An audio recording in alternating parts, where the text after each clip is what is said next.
Gjykata kushtetuese mbi bazën e kërkesës së zotit Veliaj vendosi pak javë më parë të pezulloj dekretin e presidentit të Republikës zotit Bajram Begaj dhe të pezulloj zgjedhjet e pjesëme vendore për Bashkinë e Tiranës, derisa të shqyrtoi kërkesën e zotit Veliaj dhe të vendos nëse shkarkimi i tij nga detyra nga ana e Këshillit Bashkiak me arsyeën se mungonte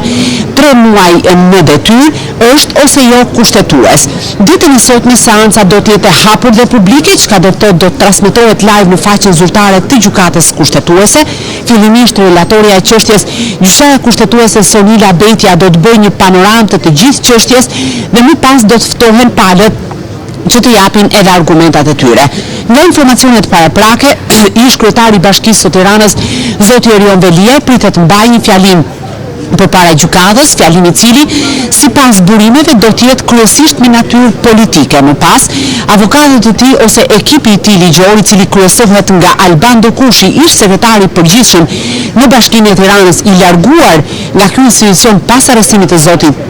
Veliaj, do të paraqesë të gjitha argumentat ku e bazon ai kërkesën për shpalljen antikushtetues dhe antiligjor të shkarkimit të Veliajt nga detyra kryetarit të bashkisë. Më pas, njëri pas tjetrit do të jenë përfaqësuesi i presidentit të Republikës, pra presidencës dhe më pas Këshillit të Ministrave, të cilët pretendojnë që kjo kërkesë e zotit Veliaj nuk mund të shqyrtohet nga ana e gjykatës kushtetuese, por ish kryetari i bashkisë duhet i drejtohet gjykatës administrative sepse konsiderojnë shkarkimin e tij si një akt individual administrativ dhe si i tillë, sipas presidencës dhe Këshillit të Ministrave, duhet të shqyrtohet nga gjykata administrative, ndërkohë që zoti Veliaj thotë se është gjykata kushtetuese kompetente për të zgjidhur këtë konflikt. Ai pretendon se duhet të rikthehet në detyrën e kryetarit të bashkisë derisa të përfundoj procesi penal ndaj tij. Sikurse dihet tashmë, Erion Veliaj bashkë me 29 të pandehur të tjerë është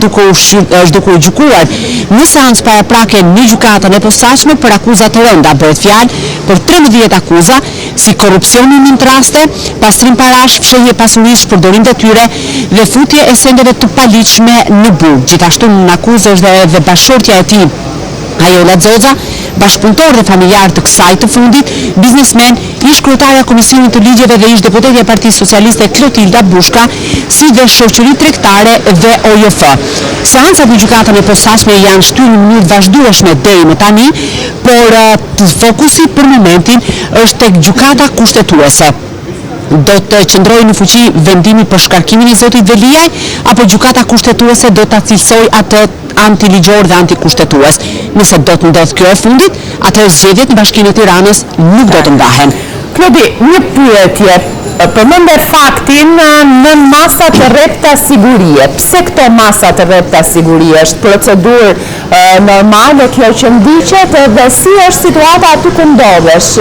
Është e pranishme garda apo si funksionon në tilla raste? Sikurse bëhet fjalë për një seancë që mund të shkojë në shumë ora apo jo gjatë ditës sot. Me lutem diçka rreth këtyre të dyave. Nëse operatori më ndihmon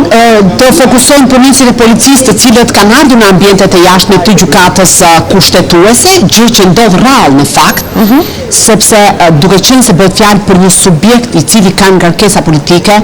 dhe patjetër ka qenë dhe po synon të rikthehet sërish si kryetari i Bashkisë së Tiranës, Drejtoria e Përgjithshme e Burgjeve dhe Policia e Shtetit në të tilla raste, por kur ka edhe raste të njerëzve të njohur të botës së krimit, merr masa të rrepta sigurie me qëllim për të shmangur çdo lloj rreziku të mundshëm që mund të kanoset. Kështu që kjo është një procedurë standarde që ndodh për të gjithë personat të cilët shoqërohen nga ambientet e paraburgimit për në ambientet e gjykatave ku gjykohen qoftë në gjykata penale apo ku kanë seanca të tilla. Ajo çfarë në fakt ka interes për ditën e sotme është se që nga 10 shkurti për herë të parë ish kryetari i Bashkisë së Tiranës zoti Erion Veliaj do shfaqet në publik dhe do të mbajë qëndrimet e tij përpara gjykatës kushtetuese. Ju e dini që zoti Veliaj, pra publiku e di që zoti Veliaj ishte i pari i zgjedhur vendor dhe ndoshta funksionari më i rëndësishëm i cili u arrestua në zyrën e tij të punës, pra teksa ishte duke ushtruar detyrën, por edhe për shkak të pushtetit politik dhe fakti që Erion Veliaj konsiderohej si kandidati potencial për të pasuar Edi Ramën në krye të Partisë Socialiste, patjetër që kjo ka bërë të ketë një interes shumë të lartë publik, jo vetëm për procesin penal, por edhe për këtë proces të ditës së sotme, sepse në fakt për te emrit të zotit Erion Veliaj, sot pyetja thelbësore që shtrohet është si duhet të sillen institucionet kur një kryetar bashkie arrestohet dhe nuk paraqitet në detyrë për 3 muaj, sepse ligji në fakt është evaziv dhe pikërisht këtë moment do të sqarojë gjykata kushtetuese. A mundej Këshilli Bashkiak të shkarkonte Erion Veliajn me argumentin se nuk është paraqitur 3 muaj në detyrë në një kohë që ai ndodhe në një masë sigurie arrest në burg, dhe për këtë arsye a duhej që kjo procedurë të bëjë nga Këshilli Bashkiak apo do duhet të shkarkohej nga ana e Këshillit të Ministrave, sepse ky është një diskutim që do të jetë i gjatë dhe që pritet të ketë debate edhe në gjykatën kushtetuese mes palëve. Për ta përmbyllur këtë pjesë, deri më tani nuk I kemi parë as përfaqësuesit e zotit Veliaj dhe as të institucioneve të tjera të hyjnë në ambientet e gjykatës kushtetuese, por do të kemi parasysh që ka ende kohë që ato të paraqiten, ndërkohë I pari që do të mbrisë sipas gjasave